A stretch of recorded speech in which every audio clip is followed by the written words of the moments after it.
Good evening, dear students. Welcome to DK English Pathshala. Today's topic is the last lesson. This is composed by Alphonse Daudet and this is included in the syllabus of class 12th. The book which consists this lesson is Flamingo. So today we are going to talk of this lesson, the last lesson. Let's start. First, read about the author. The name of the author is Alphonse Daudet. He was born in 1840 and died at the age of 57 in 1997. 1840 में आपका जन्म हुआ था and 1897 में आपकी 57 साल की उम्र में आपकी डेथ हो गई थी. He was born at NIMS in France. France में पैदा हुए थे निम्स नाम की जगह पर. He was a novelist. एक नॉवलिस्ट थे, शॉर्ट स्टोरी राइटर थे, प्ले राइट थे और पोएट भी थे. प्ले राइट वो होता है जो ड्रामा कंपोज करता है या प्लेस को कंपोज करता है, उसे ही हम प्ले राइट कहते हैं.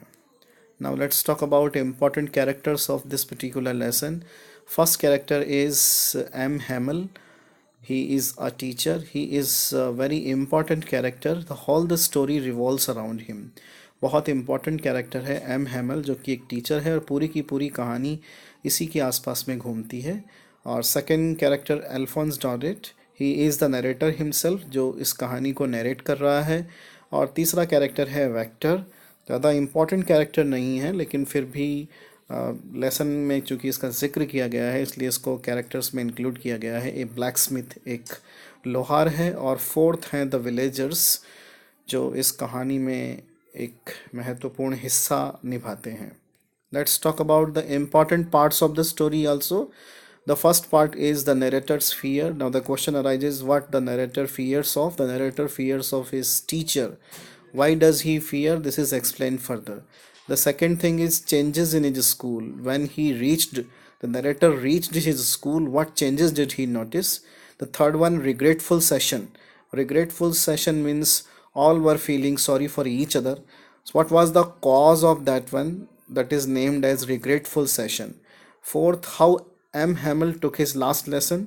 एम हैमल ने जो अपनी लास्ट क्लास ली वो कैसे ली. और how M Hamel concluded the lesson, और एम हैमल ने किस तरह से लेसन को कंक्लूड किया. That also is an important part. In this way we have divided the lesson into 5 important parts. Let's talk about these parts one by one. But before that, let's talk about the background of the story. What is the background of the story? The story is set at a village in France. ये पूरी कहानी जो है France के एक village में set की गई है. The village falls in French districts of Alsace and Lorraine. और ये जो डिस्ट्रिक्ट्स हैं जिनमें ये गांव पड़ता है उस डिस्ट्रिक्ट का नाम है Alsace and Lorraine. The time is the war between France and Prussia. इस समय फ्रांस और प्रूशिया के बीच में युद्ध का समय चल रहा है. France is defeated by Prussia. France को प्रूशिया ने डिफीट कर दिया है. इस समय प्रूशिया का जो लीडर था वो बिस्मार्क था और बिस्मार्क के नेतृत्व में ही under the leadership of Bismarck France was defeated by Prussia. French districts have been overtaken by Prussia और प्रूशिया ने फ्रांस के इन डिस्ट्रिक्ट्स को लॉरेन और एल्सेक को अपने कब्जे में ले लिया है. So this is the background of the story. So what is the conclusion? The conclusion is that the narrator is living in the area which is captured by Prussian soldiers. Prussian soldiers ने उसे अपने कब्जे में ले लिया है उस area को. और उस एरिया को पूरी तरह से बिस्मार्क के नेतृत्व में प्रूशिया की सेनाओं ने अपने कब्जे में ले लिया है. तो उसका देश एक तरह से गुलाम बन चुका है. तो this is the background of the story. Let's talk about the first part, the narrator's fear. What does the narrator fear of? Narrator को किस चीज़ का डर लगता है, देखते हैं.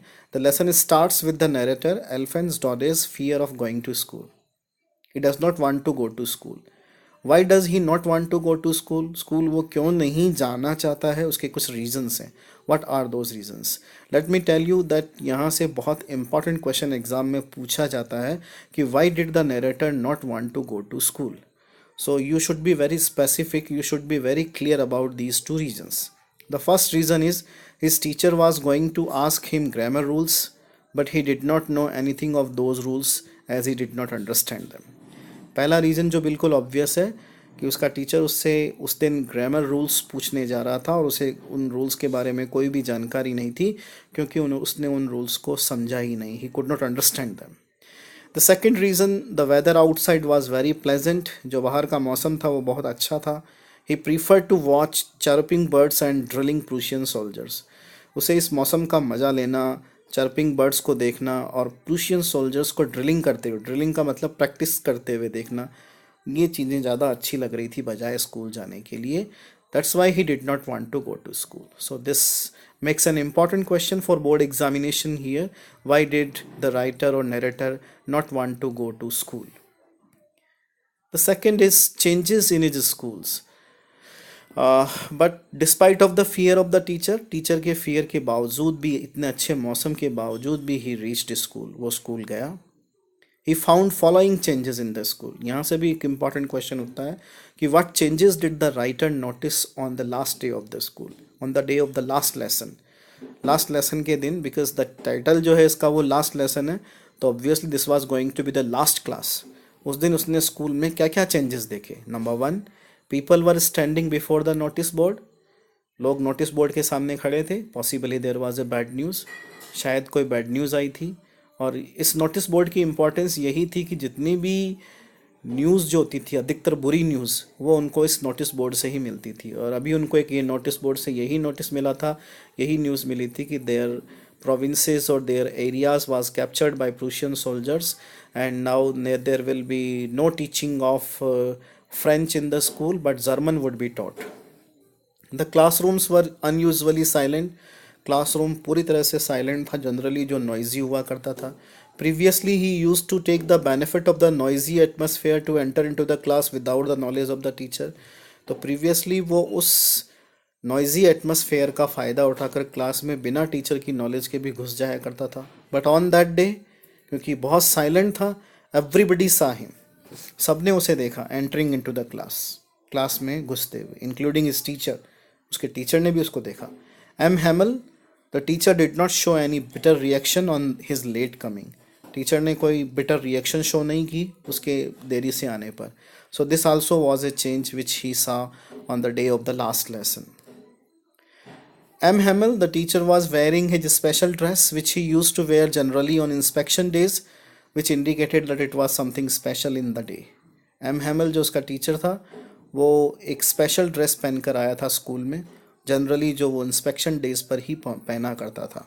तो जो कि उसने स्पेशल ड्रेस पहन रखी थी, तो ये साफ साफ इशारा था कि कुछ तो स्कूल में स्पेशल दिन उस दिन था. व्हाट वाज स्पेशल, ये हम जानते हैं, लेकिन राइटर को उस समय तक पता नहीं था. और व्हाट वाज द स्पेशल चीज़ क्या थी? That it was going to be the last lesson. It was going to be the last day in of teacher in the school. Some of the villagers also were sitting at the back benches. कुछ गांव वाले भी back benches पर बैठे हुए थे. All were fully concentrated towards their study. सभी लोग मन लगाकर पढ़ाई कर रहे थे. तो this was another change which was scene by the writer on that day. Suddenly M. Hamel announced something. अचानक M. Hamel ने कुछ अनाउंस किया. What was that? क्या था वो? क्या अनाउंस किया? M. Hamel announced that it was going to be the last lesson of French. M. Hamel ने अनाउंस किया कि ये फ्रेंच का लास्ट लेसन होगा. From the next day, अगले दिन से German would be taught in the school. और स्कूल के अंदर जर्मन पढ़ाई जाएगी, as the new teacher was going to join the following day. क्योंकि नया टीचर अगले दिन आने वाला था. और ये जर्मन प्रूशियन जो कंट्रीज़ हैं उनमें जर्मन ही पढ़ाई जाती है, तो जर्मन ही पढ़ाई जानी थी अगले दिन से. These words were like thunder clap on the author. और ये जो वर्ड्स थे, ये ऑथर के लिए थंडर क्लैप की तरह थे. He was shocked. वो बुरी तरह से शॉक हो गया. Could not believe. उसे विश्वास नहीं हुआ. He was full of regret. और उसके मन में सॉरी फीलिंग आने लग गई थी. उसको बहुत पछतावा होने लग गया था. What was the reason of this regret? What was the reason of the remorse? तो एक्चुअली अब रिग्रेटफुल सेशन शुरू हो गया है. जैसे ही टीचर ने ये अनाउंस किया कि ये उसकी लास्ट क्लास है, everybody was full of emotions. सभी लोग इमोशंस से भर गए. All people had different reason. सभी के पास में अपने अलग अलग कारण थे रिग्रेट करने के, पछतावा करने के लिए. वो क्या क्या कारण थे? ये भी एक इम्पॉर्टेंट चीज़ है, रिग्रेटफुल सेशन इम्पॉर्टेंट है। उससे पहले वाला भी बोर्ड के एग्ज़ाम की दृष्टि से बहुत इम्पॉर्टेंट था कि what changes did the writer see on the day of the last lesson. ये long answer type of questions में पूछा जाता है। रिग्रेटफुल सेशन क्यों था? अब इसमें से भी क्वेश्चन आता है कि why were all the people regretting on the day of the last lesson. तो दे वर हैविंग डिफरेंट रीजंस, उनके अलग अलग कारण थे। Number one, it was a regretful session for the narrator as he had not paid proper attention to French. He wanted to learn the French but there was no teacher available from the next day. Narrator के लिए regretful session इसलिए था क्योंकि उसने French भाषा की जो पढ़ाई हो रही थी उस पर प्रॉपर ध्यान नहीं दिया था। उसको फ्रेंच सीखनी थी लेकिन कोई भी टीचर अवेलेबल नहीं था अगले दिन से। It was A regretful session for the villagers. तो पहले उसने ध्यान दिया नहीं था, अब टीचर जाने वाला था तो उसके दिमाग में ये और मन में, दिल में पैंग्स ऑफ सेपरेशन की जो भावनाएं चल रही थी, गिल्ट की भावनाएं चल रही थी। So all those feelings have been shown here. It was a regretful session for the villagers. गाँव वालों के लिए भी रिग्रेटफुल सेशन था as they also had avoided regular classes, क्योंकि उन्होंने भी रेगुलर क्लासेस को अवॉइड किया था and could not learn their mother tongue, और अपनी मदर टंग को वो नहीं सीख पाए थे। They had come there on the day of the last lesson to thank the teacher. वो उस दिन लास्ट लेसन के दिन टीचर को धन्यवाद कहने आए थे for his 40 years of faithful services. उसकी जो 40 साल की सेवाएं थी उसके लिए उसको धन्यवाद देने के लिए आए थे। It was a regretful session for the teacher M Hamel. M Hamel के लिए भी रिग्रेटफुल सेशन था as he had not taken regular classes, क्योंकि उसने रेगुलर क्लास नहीं ली थी and granted leave to students whenever they wanted, और स्टूडेंट्स को छुट्टी दे दी थी जब भी उनको चाहिए थी। Narrator could not utter the rules of participles. इसी बीच जब उसको नरेटर को रूल्स पूछे गए पार्टिसिपल्स के, ग्रामर के, लेकिन वो कुछ बता नहीं पाया। M Hamel was not angry. M Hamel को बिल्कुल भी गुस्सा नहीं आया टीचर को। He blamed the parents for not encouraging their children to study. उसने पूरा आरोप पेरेंट्स पर लगाया टीचर ने कि वो बच्चों को एनकरेज नहीं करते हैं पढ़ने के लिए। M Hamel said that French was the most beautiful language of the world. M Hamel ने ये बताया कि फ्रेंच जो लैंग्वेज है वो दुनिया की सबसे खूबसूरत भाषा है, और लैंग्वेज जो होती है, जब तक आपका अपनी मदर टंग के ऊपर या अपनी लैंग्वेज के ऊपर होल्ड है, आपको कोई भी गुलाम नहीं बना सकता। उसने फ्रांस के लोगों को ब्लेम किया कि वो हर चीज़ को कल के लिए छोड़ देते हैं। तो उसने न केवल M Hamel did not only blamed the parents and students but also blamed himself also, because he gave them extra leave whenever they wanted। जब भी उनको कभी छुट्टी चाहिए होती थी तो वो उनको दे दिया करता था, इसलिए वो खुद भी रिग्रेटफुल सेशन था उसके लिए। How M Hamel took his last lesson. M Hamel ने अपना लास्ट लेसन कैसे लिया? He was looking cool, calm and composed, although he was emotional, he was full of confidence। The narrator also understood everything what M. Hamel said। narrator को भी सब कुछ समझ में आ रहा था जो M. Hamel ने उस दिन पढ़ाया। क्यों समझ में आ रहा था? क्योंकि M. Hamel भी पूरे अपने दम खम से पढ़ा रहे थे और जो narrator था वो भी पूरी concentration से पढ़ रहा था, इसलिए सारी चीज़ें उसको समझ में आ रही थी। He took all the lessons one by one। उसने सारे lessons one by one लिए and never seemed angry, और बिल्कुल भी गुस्सा नहीं दिखाई दिया। How M. Hamel concluded his last lesson। At the end M Hamel dismiss the class. M Hamel ने लास्ट में क्लास डिसमिस कर दी। He wanted to say many things. बहुत सारी चीज़ें बोलना चाहता था but his emotions choked his throat. लेकिन उसकी भावनाओं ने उसके गले को चौक कर दिया, यानी because of emotions he could not say anything. He felt like weeping. He could not say much more.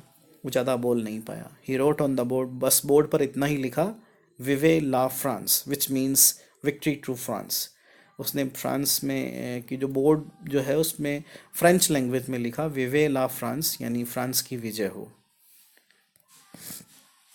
Some important questions are for board examination. Why did the narrator not want to go to school? ये मैंने आपको पहले बता दिए हैं, important questions हैं। What was the importance of the bulletin board? What changes did the narrator see on the day of the last lesson? How did the narrator react when the teacher announced about the last lesson? He was shocked and he could not believe, and he was feeling very guilty. He was full of remorse that why he had not paid proper attention to his classes. He wanted to learn French but there was no teacher available from the next day. So you can go to the previous slides and find the answers there. Whom did M. Hamel blame? M. Hamel blamed everybody, including the parents, students, people of France, and himself also. Why were what were the reasons? Those reasons also can be cited out here. Why was the day of the last lesson full of regret for all? ये अभी जो board examination हुआ है, जो 2019 का board examination हुआ है, उसमें ये क्वेश्चन आया है. That's also important question. How did the narrator conclude the lesson and what message do you learn from the lesson? This is very important question. What message? देखिए, सबसे पहला इंपॉर्टेंट मैसेज है कि we should pay proper attention to our studies. We should understand the importance of time. We should understand the importance of our mother tongue, our language. We should have a hold on our language, because M. Hamel also said that is very true, that as long as we are holding our language, having a hold on our language, no one can enslave us. So these are some of the important messages which can be cited with examples in the answer. Thank you for watching. Like, share, and subscribe DK English Pathshala. This is the name of my channel. If you like, please share and subscribe. Thank you for watching again.